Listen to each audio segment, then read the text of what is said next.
Good morning. On your screen is a live view of Starship as it awaits its second attempt at our first ever integrated flight test from Starbase, Texas. If all goes well, we hope to see our Starship spacecraft and Super Heavy booster, which we collectively call Starship, lift off together for the first time in exactly 33 minutes from now. Thanks for tuning in. I'm Kate Tice, Quality Systems Engineering Manager here at SpaceX headquarters in Hawthorne, California. And I'm Shiva Bharadwaj, a Space Operations Engineer here at SpaceX. Now, if you've been following along, you'll know that we stood down from our initial launch attempt on Monday, and that was due to a frozen pressurization valve on the Super Heavy booster. SpaceX teams investigated the issue and determined that this valve had some moisture in it, which caused the valve to freeze up when we were loading super chilled liquid oxygen into the booster. Now, these valves are super important because we actually need a pressurant to go back into the tank as we consume propellant, and we actually use a pressurant that comes from the Raptor engines. It's heated down there and then put back in the tank. And so a frozen valve there would be a problem during the launch. Yeah, and that's important. You can think of it like drinking out of a thin plastic water bottle. If you're chugging that water, it crinkles if you don't let air back into it. So we use that hot exhaust gas from the Raptor engines to refill that consumed volume as propellant is depleted. So it was a great find by the countdown, and that's why we have a countdown, is to allow us to find those issues prior to liftoff. So all of that being said, our teams learned a lot over the last 48 hours, and we are ready to give it another go. As many of you know, Starship is the latest and largest vehicle developed to date by SpaceX. It will be the world's most powerful launch vehicle once fully developed and have twice the thrust of the Saturn V rocket. But the key breakthrough with Starship is that it will be fully reusable and capable of carrying up to 150 metric tons of payload to orbit in a reusable configuration and up to 250 metric tons when expendable. Now, for context, Falcon 9 is only partially reusable.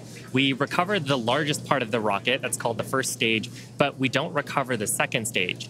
And Falcon 9's heaviest payload to date is just over 17 metric tons. So 150 to 250 metric tons on Starship is an order of magnitude greater in terms of the payload capacity. Now, for today's test, we will be the first of many as we work towards transitioning Starship from a developmental into an operational program. And the primary objective today is to gather as much data as we can around the fully integrated vehicle. Now, while we have flown the Starship spacecraft in the past, it is going to be the first attempt of Super Heavy and the first opportunity for us to validate how the two vehicles operate together. We are so excited for this. The purposes for today's flight, we will consider any data received that helps inform and improve future builds of Starship as a success. From a milestone standpoint, our main goal is to clear the pad. Every milestone beyond that is a bonus. The further we fly, the more data we can collect. Now, if it does all go well, then we'll expect the Super Heavy to light up its 33 Raptor engines at the base of the vehicle and lift off, clear the pad away down from in Starbase, Texas. And then it'll go into ascent. About 3 minutes into its ascent, we're going to expect to see Super Heavy separate from the Starship. It'll perform a flip maneuver, and then it'll execute a boost back burn, and we're going to be targeting a hard landing in the Gulf of Mexico. And while that's happening, we hope to see Starship's 6 second stage engines ignite and watch as Starship coasts for about an hour at altitudes ranging between 150 and 250 kilometers before re-entering Earth's atmosphere and make its own hard landing in the Pacific Ocean about 250-ish kilometers offshore. Now, we are not really expecting many camera views after separation. That is to say, if we even make it that far. But we do promise that whatever views we do have, we will bring them to you live. Yep. We have a couple of ground stations along the way. So if we are able to get good telemetry, assuming we make it that far into the ascent, then of course those will be available on the stream. And also worth mentioning today, like the whole just getting the vehicle off the pad is a complex endeavor. We are going to be trying to reduce complexity by attempting those hard water landings instead of trying a normal landing like you're used to on Falcon 9. Exactly. We are not attempting to recover these vehicles, so yeah, hard landings in store for both. Now, in a little bit, we'll take a closer look at the vehicle and the launch pad. But first, the teams have been doing a tremendous amount of work over the last few months. In fact, there's a great shot of our Hawthorne team up here bright and early to watch the launch. Teams have been prepping really for the last few days, especially to try to get in today's launch attempt. And here you can see a live view of the South Padre Amphitheater where both SpaceX employees, friends and family, and members of the public are gathering to watch Starship lift off. And we can see the crowds are gathering there as well. And of course, we want to give a shout out to the SpaceX team. You see them there on screen, members of our launch command, our Star Command Center. That is our Star-based Launch Control Center. Yep, those are the operators today who are going to be reviewing all the data and, of course, giving us the go, no-go poll, checking the status to try to get in today's launch attempt just around 27 minutes from now. And one thing I do want to mention, I misspoke. It's not the South Padre Amphitheater. It's the Cameron County Amphitheater. Now, the entire Starship structure on your screen is made from stainless steel. When it's stacked, it stands about 120 meters tall. It's about 9 meters around. And we have this awesome video that shows you just how big that is. You can see one of our technicians there doing some final prep work in advance of today's test. And man, there's the 120-meter monster. The person just keeps getting smaller and smaller. Now, just like Falcon 9, Starship has 2 stages, which we'll talk more about those in a minute. In addition to those 2 stages, Starship actually has a 3rd stage, which we call Stage 0.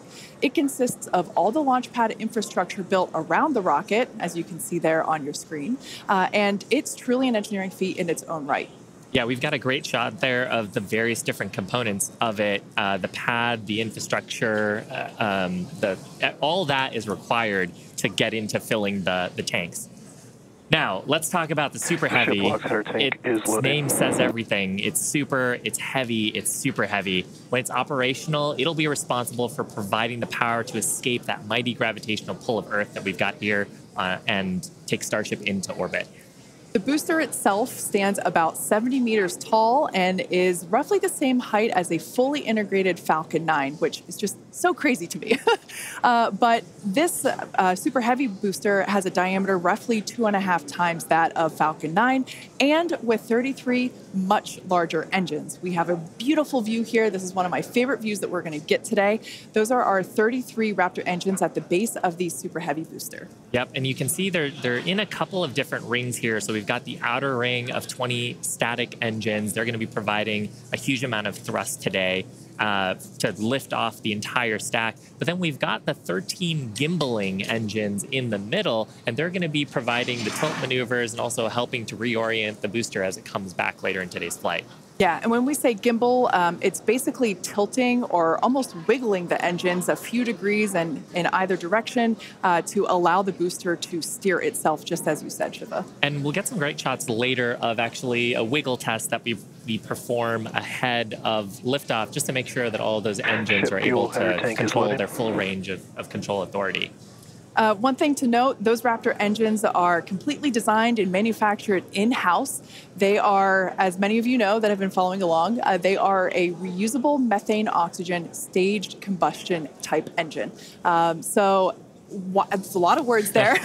And ultimately, that staged combustion means that we combust the propellant in stages that we kind of pre-combust them in a pre-burner, and by doing so, it allows the engine to be more efficient, i.e. more powerful. Yeah.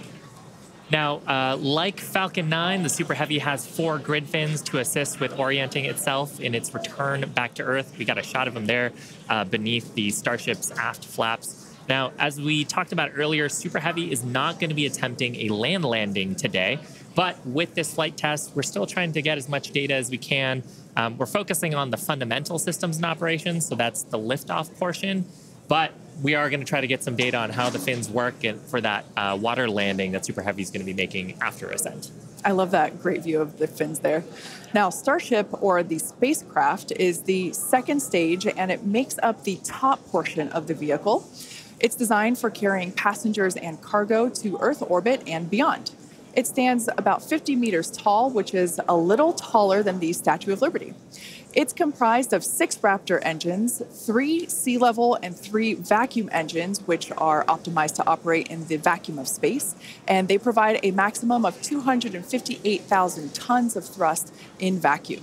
Spacecraft is also outfitted with 4 flaps to help aerodynamically control the vehicle's attitude, which you can see those 2 forward flaps there on your screen now.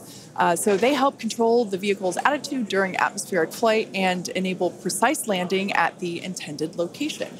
Now, one thing we got to mention, the heat shields. They are iconic. Starship is wrapped in a heat shield, which is composed of 18,000 hexagonal ceramic tiles designed to insulate the vehicle during that atmospheric entry. And that's really important because the temperatures can be as high as 2,600 degrees Fahrenheit. The hex-shaped tiles, like the ones that Shiva and I have, roughly make up about 2/3 of the vehicle. We can see that we have some different shapes. Mine is slightly curved. As you can imagine, it sits on the curved portions of the Starship vehicle. Now, the one that I've got is a hexagonal tile that's more flat, and it's really used for the flatter structures on the vehicle. And we need a heat shield because when you're coming back in from re-entry, we're going supersonic, we're compressing all the air ahead of us. That ends up causing a lot of heating along the surface, and without a heat shield, that would go straight into the structure. Yeah, one thing that's amazing to me, especially when I first picked up one of these heat shield tiles, is that they're so light. They almost feel like they're made out of foam. They're that light, and they kind of sound like it too. And one thing that we do want to mention, in order to reject the maximum amount of heat during that entry, like Shiva was just saying, they're black. And that's because black helps reject that heat that is building up on the exterior of the heat shield. Now, Starship is designed for vertical takeoff and landing as opposed to taking off and landing like an airplane. And that's because that's really important because we don't have runways on the moon or Mars. Fortunately, at those destinations, the gravity is not as high as it is here on Earth. On Mars, the gravity is just 1/3 of what it is here on Earth, and on the moon, it's just a 1/6. So in both of those cases, Starship, with just its engines, can take off without needing the super heavy booster like we do need here on planet Earth. Now, for today's test, Starship does not have its landing legs attached because, like we said before, it won't be returning anywhere. Starship is expected to make a very hard ocean landing, which, if we even make it that far and manage to get any views, it will certainly make for a very exciting end to today's test. At this point in time, we are 20 minutes, or just over 20 minutes from liftoff. Let's check in with John Innsbrucker for a status update. Hey, John, how's it looking? Thanks, Kate. I'm John Innsbrucker, Principal Integration Engineer here at SpaceX. We're currently loading propellant from the ground system into both the first and second stages. Now, both vehicles use the same 2 propellants. That commonality helps build the reliability. And the fuel today is liquid methane, and that's at a temperature of just over 100 kelvins. That's about minus 272 degrees below zero on the Fahrenheit scale. Now, liquid methane is a different fuel from Falcon 9. That booster uses RP1 kerosene. However, our oxidizer is liquid oxygen, and that's the same as Falcon 9. Because there is no oxygen in space to support combustion, we have to bring our own. Now, leading up to where we are right now, we had a go-no-go poll. That was conducted just after T-minus 2 hours. And once the team gave their goes, we started loading propellants onto the booster at T-minus 1 hour and 39 minutes. At T-minus 1 hour and 22 minutes, we began propellant loading of the ship. The second stage you can see on your screen right there. Now, propellant loading of the Starship's second stage main tanks completed at about the T-minus 27-minute mark, at which time we then began loading the 2 header tanks in the nose of the second stage. Now, at T-minus 3 minutes, when the first stage super heavy propellant loading completes, that means we'll have all the propellant on the rocket, and the vehicle will be fully loaded with over 10 million pounds of propellant. Now, right now, at T-minus 19 minutes and counting from liftoff, the weather and winds are looking good, We have been watching the ground level winds. They're at 18 miles an hour. As the morning continues, they will increase, but that is below our limits right now. We're also looking at upper altitude winds. We're waiting for one more balloon, but we believe that we're going to be go. On the launch vehicle itself, the teams, the good news, they're not working any issues right now. But if for some reason we do not make our test flight today, if we have to hold, we have a backup launch window. However, we're not sure when it would be. It could be 24 or 48 hours after today. It'll depend on how far we get into the countdown. But right now, heading for a T0 at 8:28 Central, 13:28 Universal Time. Kate, everything is looking good. Awesome news. Now, in order to make life multiplanetary, we need a fully reusable vehicle that's capable of carrying a huge amount of cargo and a lot of people to orbit and have a pretty quick turnaround. The idea is to effectively reuse launch vehicles just like airplanes. Yeah, imagine if you had to wait for a new airplane to be constructed every time you wanted to fly. You'd rarely go anywhere, and for most of us, it would be completely unaffordable. In order for us to get to Mars and back with lots of people, lots of cargo, multiple times, reusability really is a must. In advance of our first missions to Mars, Starship will execute a number of missions with both cargo and people, starting with Earth orbit and eventually expanding to the Moon and beyond. Now, in the near term and a bit closer to home, Starship will also be critical to other programs. Once fully operational, it'll deliver the full-size and upgraded version of our Starlink satellites, and that's super exciting because our next-generation satellites represent a step forward in Starlink's capabilities and will allow us to connect millions of more people around the world with high-speed internet to watch launch webcasts. Such an exciting future ahead of us, but first, let's talk a little about how we got to where we are today. Now, Starship's testing ramped up in July of 2019 with our Starhopper prototype, sort of a short version of the Starship that we see today. There's a great photo of it. It was just over 18 meters tall. It had a single Raptor engine, and we had it to test fly and perform low-level altitude maneuvers and attempt landing.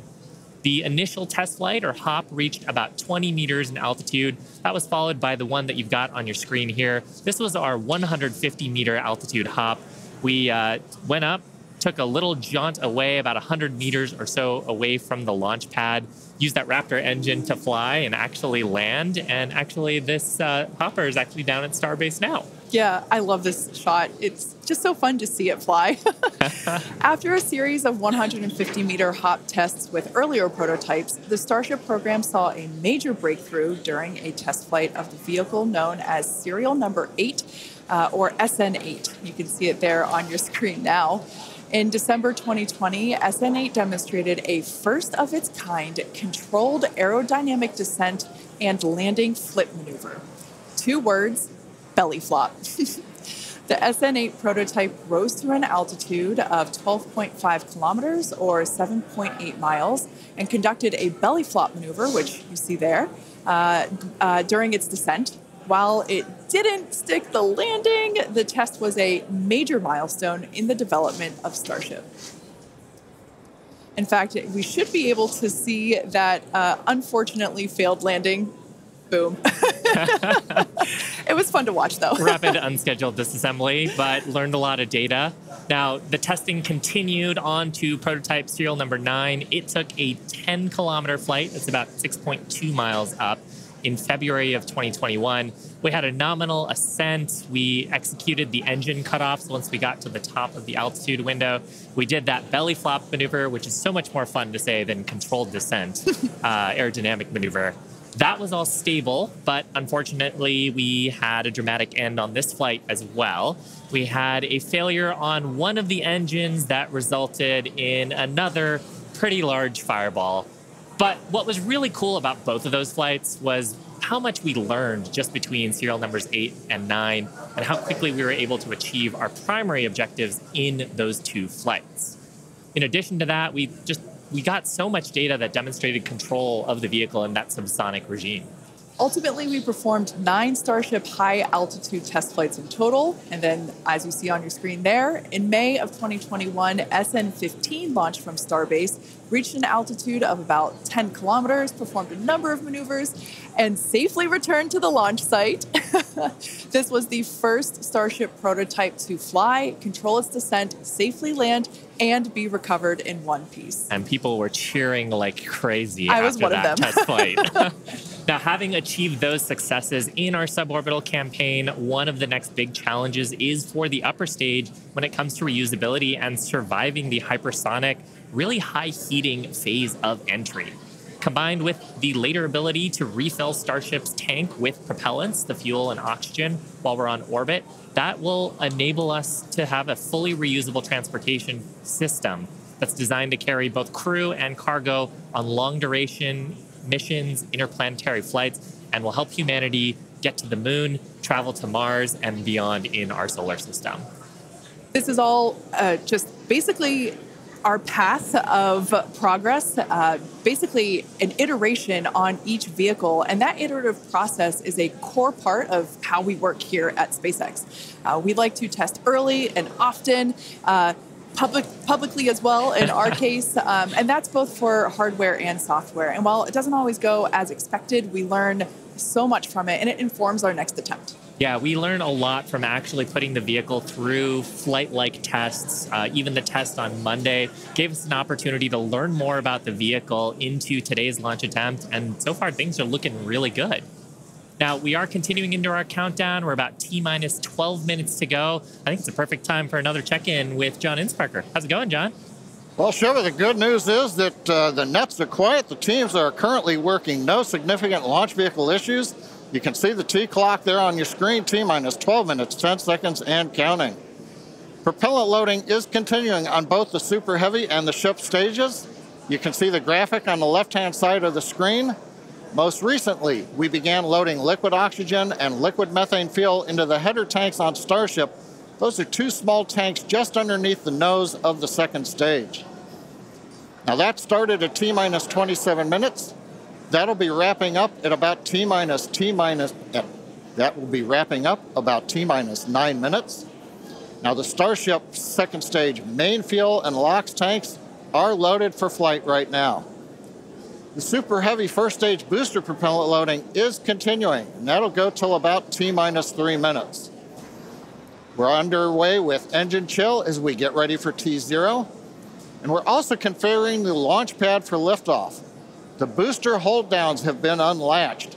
They'll be ready to retract at liftoff. And the second stage quick disconnect is beginning its configuration for release. The methane and liquid oxygen propellants currently going to the second stage go through that quick disconnect. That's that arm that reaches out from the tower to the base of the second stage. The SpaceX team continues to check in with the Coast Guard. Good news is we've not heard any reports of boats in the safety perimeter as the launch vehicle heads out over the Gulf of Mexico. So right now, T-minus 10 minutes, 40 seconds, and counting. Everything continues to go well for an on-time launch. Now, today's test flight is taking place out of our Starbase facility in South Texas, and that test site has gone through a huge amount of development over the last couple of years. One thing I want to point out, this is a great view from our drone. Not only can we see the pad, but in the fog, kind of in the distance, in the background and to the left of the pad, you can actually see our production facility, which is the other part of Starbase in addition to the launch pad. Of course, as part of rapidly iterating with our test program, we're also rapidly iterating on our production system to produce Starships and Super Heavies. Last year, the Starbase team produced 4 Starship Super Heavy boosters and 5 Starships, along with their 200th Raptor 2 engine, and they're only scaling up from there, Kate. Yeah, it's incredible to think that for 2023, production has 5 boosters and 8 Starships going. So it's incredible. And it's important to have that system fill in basically the manufacturing line so that we have product ready to go as soon as we're done with this test. Yeah, exactly. And ultimately, I mean, we talked about how Starship is an order of magnitude more payload to orbit. But if you're going to go set up a base on the moon or Mars, you're going to need thousands of metric tons of propellants. And so you're going to need a fleet of vehicles that's capable of doing that. Yeah, one thing to note, Starbase directly employs more than 1,800 employees. It's the largest employer in the area. In fact, And we're very thankful to Cameron County for being so supportive. This is a view from the Cameron County Amphitheater, and there's a crowd there, and you could tell by the energy here in Hawthorne as well that everyone's getting really exciting. I feel my own heart rate going up and up. I know. It must be really, really exciting to go see this. And I mean, just the sheer amount of power on Starship, you're going to feel it down there when this thing lifts off from the pad. We've actually got a great shot here of the natural surroundings around the pad. Oddly enough, most of the pads end up being around sort of wild locations like this. But coming up on T-minus 8 minutes, I think it's another good time for check-in with John. Thank you, Shiva. T-minus just over 8 minutes to the first test flight of Starship. Currently, we are pressurizing second stage. We are also closing out liquid oxygen and fuel header loads on the second stage. We're also getting ready for propellant load tank pressurization on the first stage. In fact, we are just now closing out header tank load on the second stage.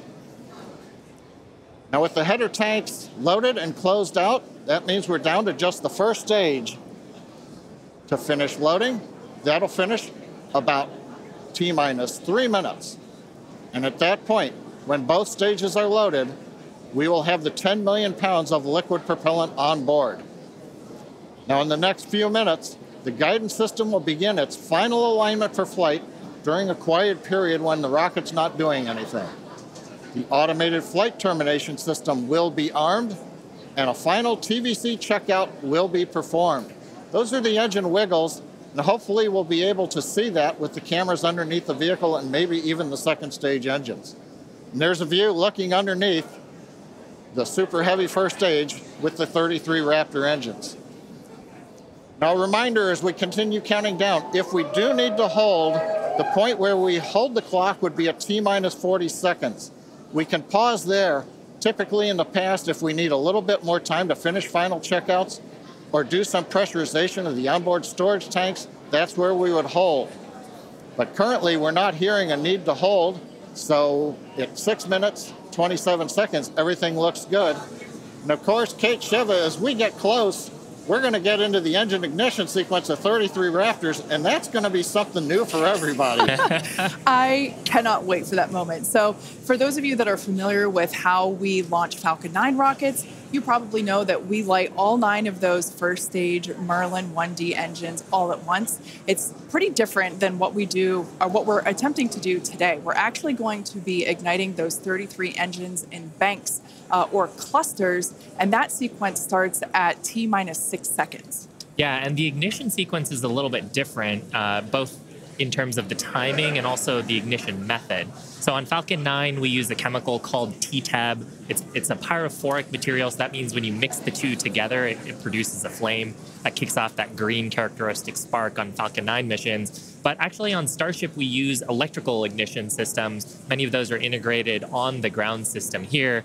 And the electrical ignition, we start lighting the banks at T-minus 6 seconds, and then over the next 4 seconds, the 3 sets of banks will ignite and eventually bring the booster up to a thrust to weight greater than 1 and hopefully ascent.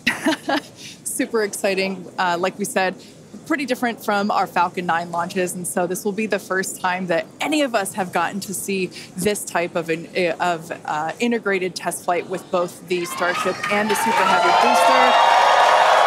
Everyone's cheering as we get into T-minus 5 minutes. We want to remind everyone that success today is anything. Yeah, it looks fun down there. I kind of want to go join them. For today, success is anything that we learn that helps improve the future builds of Starship. If we lift off and clear the pad, we're calling that a win. A great shot of the pad there, a great shot of the quick disconnect on the second stage. You can see the frost line on the booster where that methane is fully topped up. I think we're just coming up on the last few minutes here of propellant fill on the booster. Now that quick disconnect is going to separate away as we actually get into the ignition sequence, but it's providing electrical connections now. and also providing the propellants that we're loading into the vehicle. Yeah. We're just now under 4 minutes until liftoff of the Starship flight test. We've been following along for what honestly seems like days and days now, but really it kind of comes down to years. It has been a long time to get to where we are today. Now, fast forwarding a little bit, we have the opportunity to hold, if necessary, at 40 seconds. And we are able to hold there for about 15 minutes or up to 15 minutes and still be able to lift off. Yeah, and that's a little bit different from Falcon for the propellant sequence on Falcon that we don't have the opportunity to hold. So that's a cool new capability on Starship. Yep. Right now, T-minus 3 minutes, 10 seconds and counting. We got some great views from the drone. It's nice that the fog is slowly lifting. We get some of the blue skies, hopefully good views. What we're waiting for right now is closeout of propellant loading on the first stage. That should be wrapping up here shortly. In fact, it looks like fuel fill and drain valves are coming closed. That means first stage is fully loaded, second stage fully loaded, and that 10 million pounds of propellant on board the Starship launch vehicle. I want to take a quick moment to say that the crowd energy here is electric. I feel like it's Falcon Heavy test demo all over again. And hopefully you'll hear us as we get into the plus count. But right now, next activity is coming up. The flight termination system arms at T-minus 2 minutes. Thrust vector control checkouts at T-minus 2 minutes. And then after that, major activity will be the T-minus 40-second gate. There's a view looking up at the 33 Raptor engines. There are 20 engines in a circle on the outside, and as Shiva said earlier, 13 engines on the center. Those are the ones that gimbal and steer the vehicle.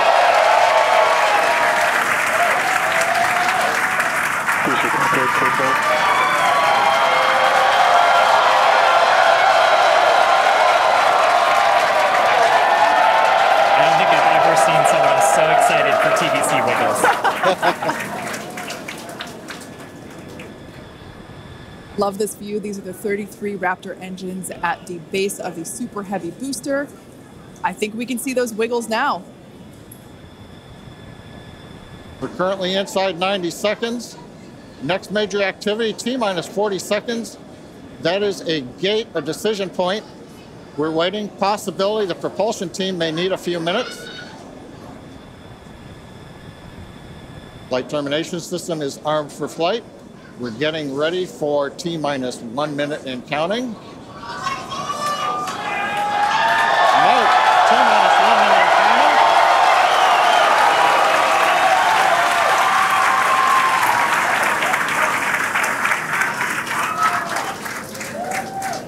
counting. Next, we'll see as we get past T-minus 40 seconds for final checks of the vehicle.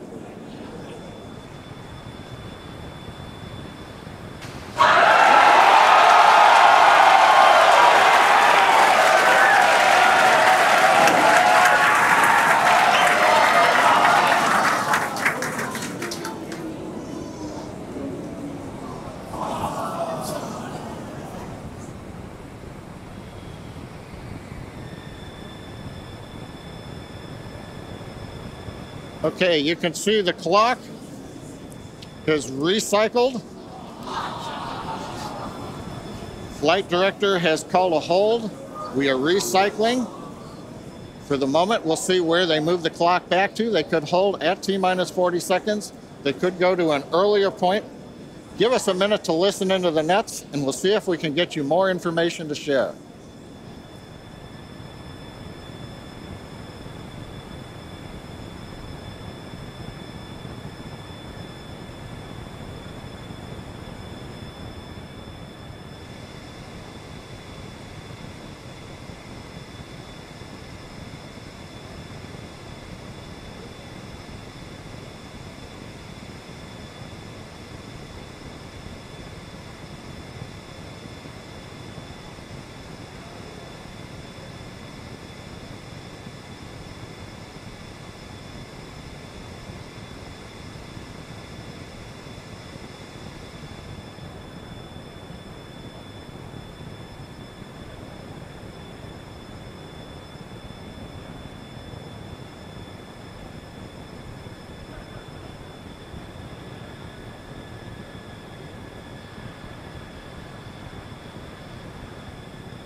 John Innsbrucker again here at the Hawthorne webcast desk. We're holding a T-minus 40 seconds. What we've heard so far is we have a couple of issues we're working. One is the booster tank pressurization. Final pressurization was just a little bit long. That's not unusual. We've held at T-minus 40 seconds before to pressurize. That appears to have been resolved. At the same time on the second stage, they're working some final purging. We should know very shortly if that is cleared and if we'll continue the countdown. Everyone, especially that person, is excited to keep going. Like John said, we should know shortly if we are able to continue. But as we mentioned before, we are able to hold up to 15 minutes and still be able to lift off today.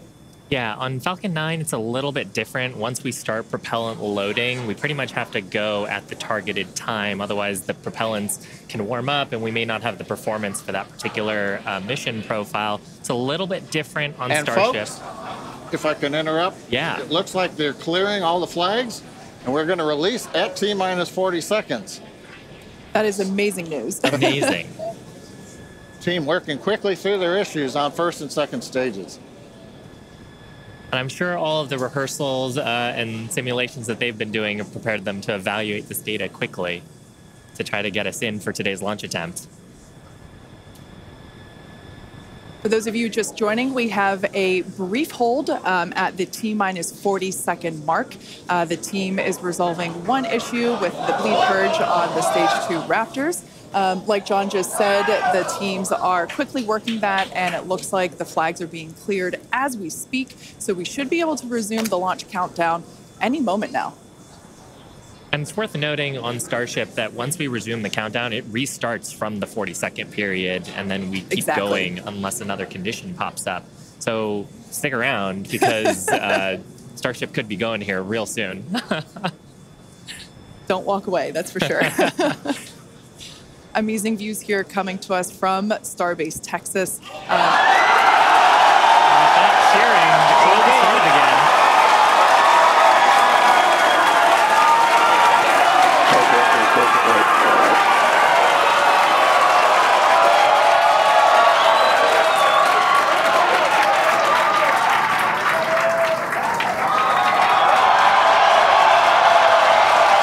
T-minus 15 seconds. 10, 9, 8, 7, 6, 5, 3, 2.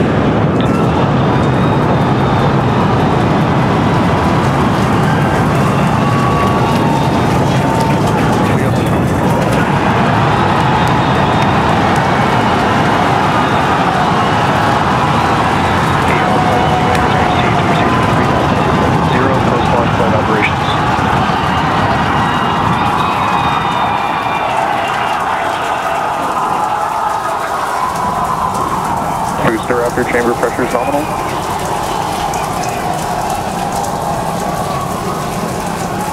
T-plus 33 seconds into the test flight of the inaugural Starship vehicle. Tower cleared, we're into pitch over.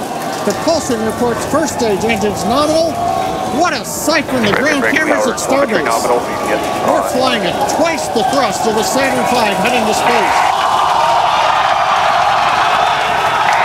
Acquisition of signal, surface proceed. We're throttled down and throttled back up. Going through the period of maximum aerodynamic pressure.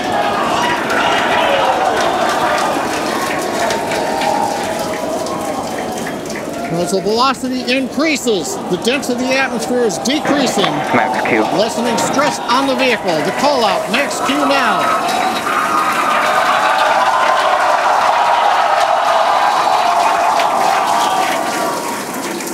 Continuing to watch the first stage as we head downrange.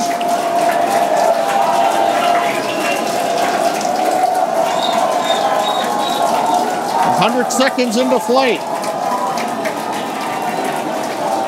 Our next major activity is going to be shutdown of the first stage. The Houston tracking station now acquiring the vehicle.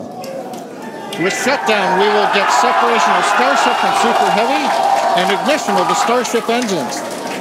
When Starship separates, we light up 6 engines in a staggered sequence, If all goes well, those 6 engines will burn for almost 6.5 minutes. Onboard view from Starship.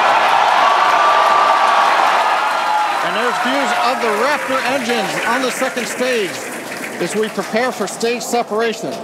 Now, after stage separation, the first stage will flip and begin a boost back maneuver for landing in the Gulf.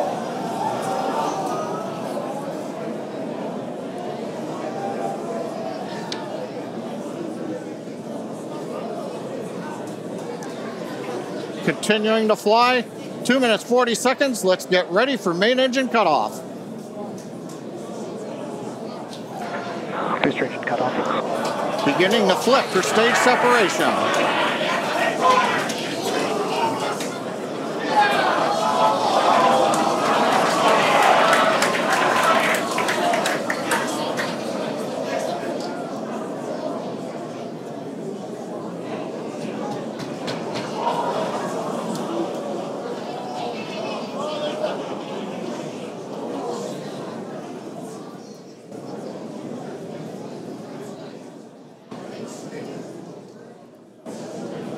As of right now, we are awaiting stage separation, where Starship should separate from the Super Heavy booster. Yeah, Kate, right now it looks like we saw the start of the flip, but obviously we're seeing from the ground cameras the entire Starship stack continuing to rotate. We should have had separation by now. Obviously, this is does not appear to be a nominal situation. Yeah, it does appear to be spinning, but I do want to remind everyone that everything after clearing the tower was icing on the cake. And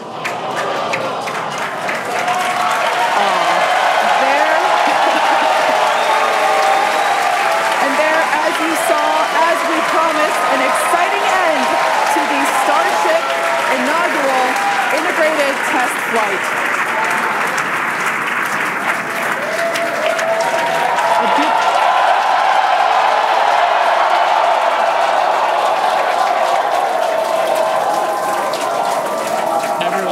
Absolutely pumped to clear the pad and make it this far into the test flight, the first integrated flight of the booster and the Starship vehicle. Live view there of our control center at Starbase, which we refer to as Star Command.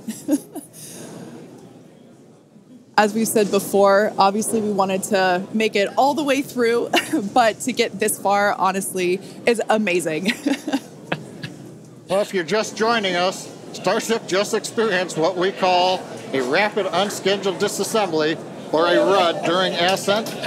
But now this was a development test. This is the first test flight of Starship, and the goal was to gather the data, and as we said, clear the pad and get ready to go again. So you never know exactly what's going to happen, but as we promised, excitement is guaranteed. And Starship gave us a rather spectacular end to what was truly an incredible test thus far. Now, as we mentioned at the start of today's program, any and all the data that we collected during the test is going to help us with further development of Starship, and it's going to improve the vehicle's reliability as SpaceX seeks to make life multiplanetary. It's really worth noting that the flight path was designed to be over water and all the air and sea space. Along with that flight path and those surrounding areas were cleared in advance of the test. And of course, we're going to be coordinating with local authorities for the recovery operations. But honestly, what an exciting morning. Oh my gosh. We had a successful liftoff from Starbase, Texas at 8:28 a.m. Central Time. We cleared the tower, which honestly was our only hope. We cleared the tower, and all the data that we collected all the way through all those Raptor, those 33, although I think we saw that 3 Raptor engines were out. But we got all that data, and we got so far as to hoping to see the Starship, the second stage, separate from the first stage, the Super Heavy booster. And unfortunately, we didn't make that happen, but that's okay. It was the first integrated launch, and honestly, today was amazing. Absolutely incredible day. We made it through a number of those initial test objectives with getting booster ascent, getting all the way through the countdown, working some issues at the end. Like, totally really fantastic day. Got through the gate at T-minus 40 seconds on the second try. everything released, the hold downs, the quick disconnect arms, everything moves out of the way. And then we got the vehicle off of the pad, through max Q, all the way up to stage separation, even starting into the prep for stage sep. And then, as we say, a lot of excitement. Yep. Honestly, my face has had a smile on it since liftoff, and now my face hurts. Now, since we don't have any insights on the cause of our rapid unscheduled disassembly at this point, we're going to end our webcast here. Teams will continue to review the data and work toward our next flight test. But before we go, a big congrats to the entire SpaceX team on an exciting first integrated flight test of Starship. And of course, a shout out to our viewers. We appreciate you joining us. And as always, we thank you for your interest in Starship, SpaceX, and your ongoing support. Till next time.